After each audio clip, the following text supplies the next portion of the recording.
Coming up on the next episode. Good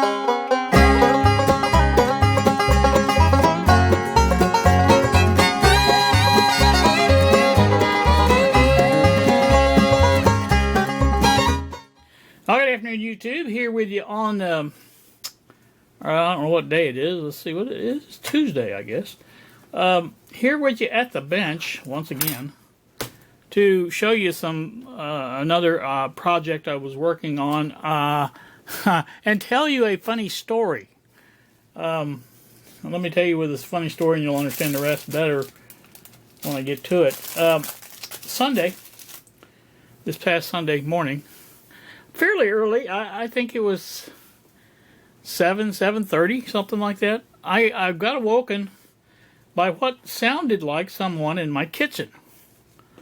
I heard beating and banging, and I won't say a lot of beating and banging, but you could just tell somebody was very close to my bedroom. And so naturally, I went ahead and got up, got dressed, and went out to investigate. Well, there was nobody there, but I still heard the noises. So what I went out to the front and looked to see, and sure enough, there was a repair truck out there from Xfinity, the cable company, and which was odd, I thought, for that early on a Sunday morning. They generally I don't think work on the weekends that much, but anyway. So I surmised that they were under the house repairing the cable for what I only assumed was the neighbors, because I hadn't called them, and they were actually parked in front of the neighbor's house. So I never thought too much about it, but when I turned on the computer, like I always do, the internet came on. And that's surprising in itself for me, because for the past couple of months, I've had such spotty service from Xfinity. I was very, very close to canceling and going with a different company.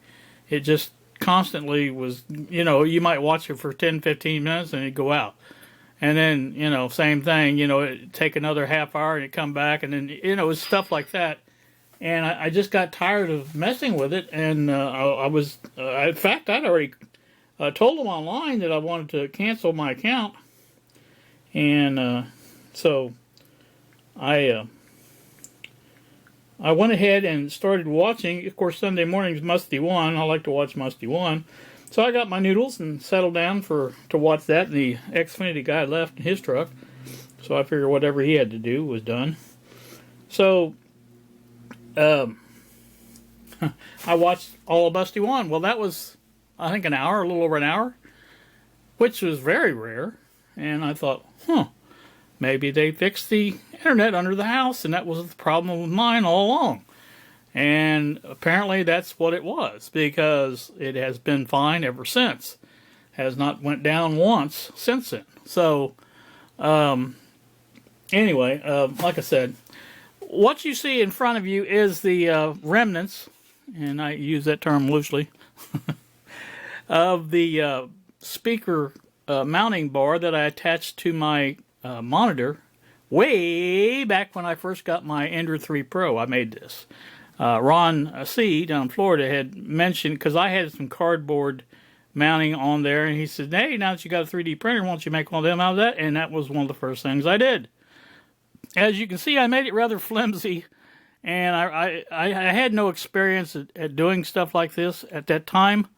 And so, as you can see on this side over here, I think, tape, that was how I was securing that side, because the sides had come off this side here. You can see where they were. But anyway, so now that I had the new printer, I thought, the first thing I'm going to do is make, well, not the first thing, but one of the first things I'm going to do is make a new one of these. Because I had new speakers. The speakers had lasted just about as long as this had. They had just went out and quit working. So I bought a new pair, basically the same thing. And I had mounted them to this. You can see the extra holes, I think, right there I drilled, because the wire on them wouldn't let them stretch out that full length. So I just drilled an extra hole on each side and used those holes, and that's how it mounted. It worked fine with the tape on there. So, but I decided, what the heck, go for it. make a new one and see if I can't do a little better job of it. So that's what I have done, and what I have is this. Let me show you if I can. There you go. Now that's what I have. Let me show you. Oh, there's that end, and there's that end. Now that works, but it's not working like I want it to. If I turn you over here, you can see these middle screws are sticking out above the bar here, and I wanted them flat. So what I did was to make a new bar, and I've got the indents there for those screws, so they will basically rest down flat. The ones on the end that attach the speakers don't hold. They don't come out very much. They're I think they're countersunk, maybe. I don't know, but anyway, they don't. It doesn't really matter on the ends that much. But I wanted the metal to be, you know, better shape. But I don't know if you can see it. But there's two holes here, and that is my webcam mount for my webcam. If I can find it, I brought it in here with me. I've got such a mess. I need to clean this place up. That's another story for another day. But anyway, it will sit there, and then there is a piece that goes over the top of it, and I've already tested this out. It works very, very well, like that. And I'll put screws in that, and that holds it really nice and tight, and I'm very pleased with that. So what I'm doing right now is I'm going to change out these or this middle bar, with the new middle bar I made, and I did all this, which you know kind of surprised me in Tinkercad by basically measuring the monitor width and calculating all the, you know, inches to millimeters and things like that. And this thing came out perfect. I couldn't ask it for it any closer than this. You really couldn't. I don't know. But you can see this one's nice and heavy. I made these 5 millimeters thick, and these sides are same thing, 5 millimeters thick. And they won't be so easy to break off, I'm sure. But anyway, so what I'm going to do, let me get these done. I'll do these off camera, and put 4 bolts in and screw and nuts, and then we'll go from there, mounting the new, well, not new, mounting the webcam back there. I am going to use different screws, well, because I've got this piece here. Like I said, it's got fresh holes, and I used regular machine screws on this, and I didn't like the way they turned out at all. So I'm going to use these, basically these little countersunk wood screw type things there, metal screws, what do you want to call them? But I want to use them, and we'll go from there. So let me get this apart, and I'll bring you back and show you the results. All right, we are back once again. You can see I have all 4 screws in now. They are nice and flat through here, and that's just the way I wanted it. And there's what it looks like on top. Of course, the screws are a little longer now because they're countersunk. That's fine by me. Next thing I want to do is basically, let's get this unwrapped, because this is the end that goes towards the computer, because all of the controls are here. Now these speakers, I don't know how well you realize it, because you're not using them, or you may be, but you know. These speakers actually work with 2 different ways, or actually use 2 different connections to the computer. One is the audio cable, which is this one. It's just strictly a stereo audio cable that you would hook up to your output from your computer audio. And so in order to provide the amplification, it has to have power, and it gets that from this USB connector. So both of those have to be connected to make them work, and this is, of course, the wire that goes between the speakers. And the only other thing left is the bracket and the webcam. Now I like to put the webcam like this and the bracket on top, and there you can see now this is in there nice and tight. It will move a little bit, but that's exactly the way I want it. So that is the way that looks like now. I'll just show you the full thing. There's one end. These are the back sides, obviously. Now there's the other. Now I don't know about this speaker. I think it's up all the way. Yep, it's up all the way. It does have a volume control on that, but I use the one on the computer. I just turn that up all the way and go from there. So that's that. Now what I want to do is take this into the living room put it on and show you exactly how it looks and sounds. So that would be interesting, don't you think? So let me do that, and we'll see what it does. So, and also, I don't know if I mentioned this, but this was printed on my new printer, and I've been Bob was telling me today that Creality has already come out with a new version of that printer called the Ender 3 V3 K1 instead of SE, or it's KE. I don't know whichever it is. I think it's K1, but it has several good features that mine doesn't have. Of course, that's the way they get you. But the price on it's $279. Now, I'm not willing to obviously go that route, but you know, some of the features.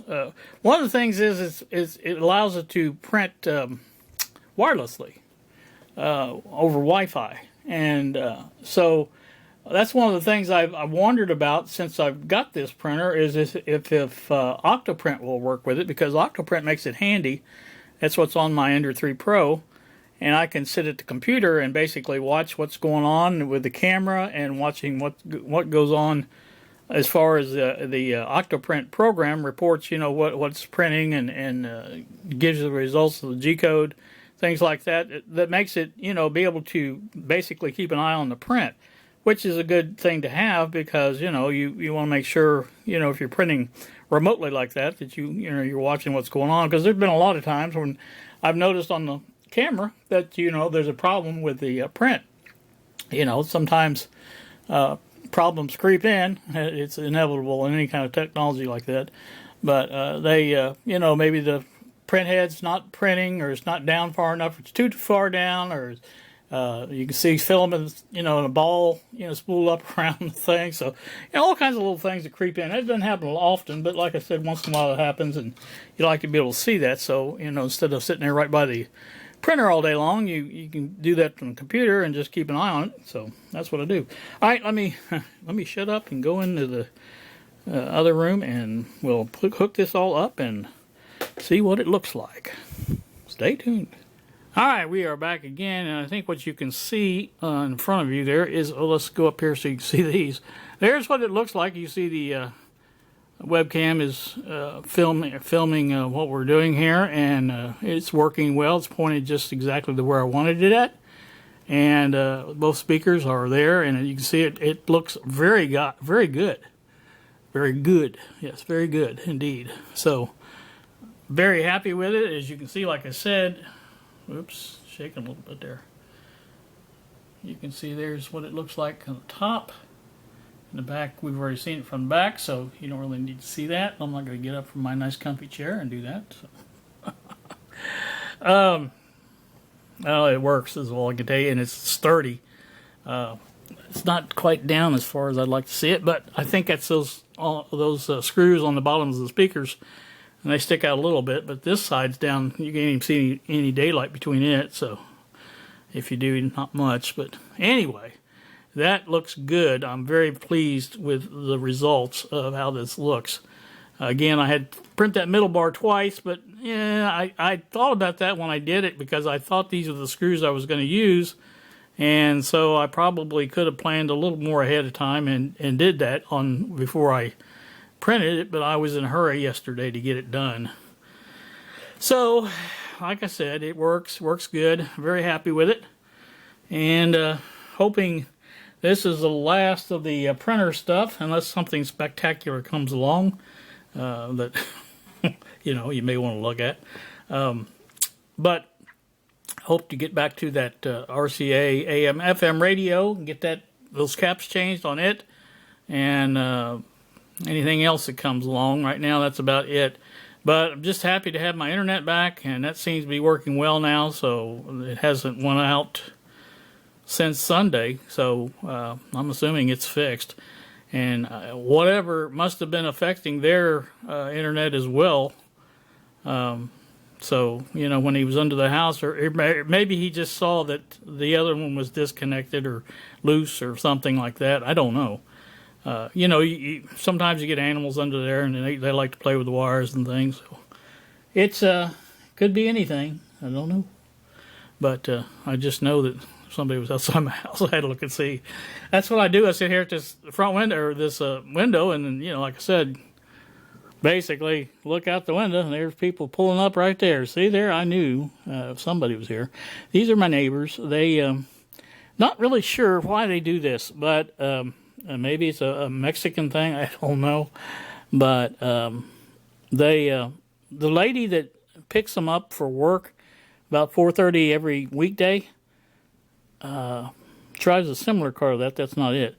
But she will stop before my driveway on this side, and blow the horn like they live here. And she knows where they live. Of course, they'll walk out and get in a car out there. Now, sometimes she'll pull up, up that way. But most of the time, she just sits there and waits on them. And I don't understand that. It's just a different culture, I guess. I don't know. It's weird. But like I say, that's just the way that works. I didn't mean to get off on a rant. You know how I am. But like I said, it just, when something happens, I look out the window. That's the same way it is in the shop. If I see somebody out that window, I have to go investigate and find out what's going on. So I think that's about it. My daughter, I don't know if I mentioned this or not, but my daughter had to go back to Chicago over the, let's see, they went Sunday evening, and I think they're headed back today. Had a fairly good visit, quick, wasn't no surgery involved that I know of, and she has to go back again in, I think, January? I think's what she said. I may be wrong on that, but anyway, happy about that. Like I said, it is what it is, but she seems to be doing pretty good after that last time. Whatever they did to her, they changed that blood thinner thing. That's what was causing that problem. So anyway, happy about that. So like I said, happy about this. This is coming out good, and I'm happy with my printer. I've been looking into possibilities of running Octoprint on it or something like that, and Creality has their own, like I said, they have a Wi-Fi, what they call Creality box. Essentially, from what it looks to me like, it is a Raspberry Pi inside the box. So, and it may be another type of computer. I don't know. But anyway, whatever it is, it does a similar thing as the Octoprint does with the Raspberry Pi. So, and I've been talking to Bob about that. He thinks that the current situation is if I take the one off the Ender 3 Pro and put it on this one, it will work. So I don't know. So I may get brave enough to try that one day and just see what happens. But I need to get a shorter USB-C cable. I've got one, but it's about 10 foot long, or at least 6 foot long. I know that. And it's really, all they need is a 3 foot one for, to run from that Raspberry Pi over to the printer port. So, going to do that too. So those are the other things that's going on here with the, as far as the printer is concerned.